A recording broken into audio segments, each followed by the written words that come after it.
In the 58th annual U.S. Police and Fire Championship games, they are going to be held here in San Diego, and they are going to be happening this week. So we want to bring in everybody who's going to be involved in this. Jim King, you're with the association that's going to be putting this together. So we're talking about fire, we're talking about police. We always thinking about them working together, but a bit of a friendly competition, right? Oh, there's always friendly banter between police and fire, and we really enjoy that, and that adds to the event.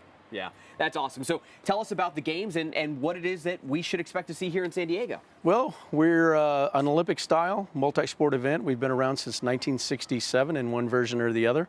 And since that time, we've had 58 years of success, and it's really been incredible. We have this year currently 38 sports and 28 venues.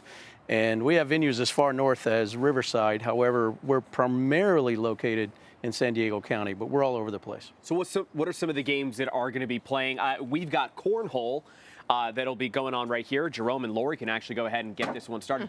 Pretty good toss there. First try, gold. What are some of the games? Again, even cornhole, but softball, basketball, soccer. A lot of the usual suspects, Absolutely. We have all the usual suspects, as you say, swimming, track and field, weightlifting, powerlifting, softball, soccer, indoor soccer, you name it. But we also have, some of the combatant sports, karate, Brazilian jiu-jitsu, those kinds of sports. We also offer cornhole, as you would see, but one of the fun ones we offer is dodgeball, and that is a hoot. It is a lot of fun, and I think that's being played at Mesa tomorrow, but if not tomorrow, then Friday. It's a lot of fun. So this week, it's a number of different games. You guys are going to be at a number of different venues. If folks are watching this right now, and they maybe have heard about this in the past, haven't had a chance to come out, how is it that they can get involved?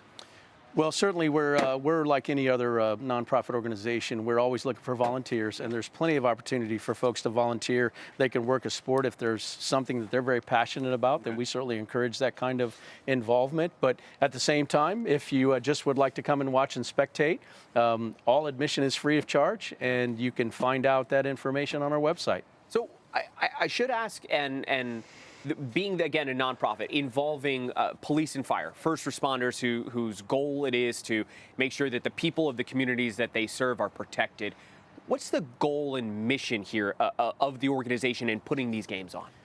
Well, we do have some thoughts behind that, and we want to utilize a holistic approach to wellness. And we've got some initiatives. We have Frontline Fortitude, and fortunately, Lori, who is with us today, she is very instrumental in that in our organization. And so it's kind of a way to, I don't want to say trick our athletes in any way, but most public safety tries to stay in shape, and certainly now we're looking at the entire person and the mental aspects as well as the wellness, health, and stuff that everybody would take as granted. So it's really a good opportunity to let your hair down, so to speak, if you have hair, unlike me, and enjoy yourself. Well, Lori, you aced a couple of those just a second ago. I did. So with San Diego Police Department, Santa Barbara as well, you were telling me, now with the organization, what's it like to compete in these games?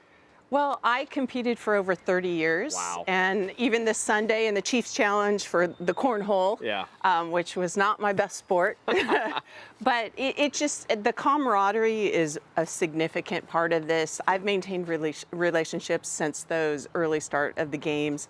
But I think the biggest thing for me, and especially as a former chief, is the fact that this really inspires people to stay active, and our cops need the physical fitness. They need to maintain their strength. It's the thing that keeps oxygen flowing to all of our cells and keeping us healthy. And then it helps with that mental offloading, if you will. So. And I was talking to Jim.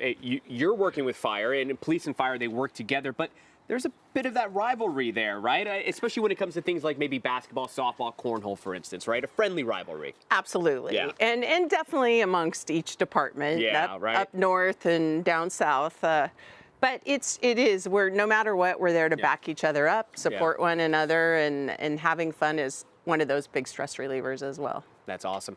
Now, before we send things back to break, guys, if folks want to come out to spectate, that's something that they could do? potentially? Absolutely. Everything, every one of our venues is free of charge, and we welcome everybody, and come and cheer us on, cheer on your favorite team. Okay, so what is the website? Where can people find out a little bit more about this You week? can actually keep it easy and go to USPFC and just put that in your search engine, and it'll take you right there to our thing. But cpaf.org is our official website, and on there you will find the schedules.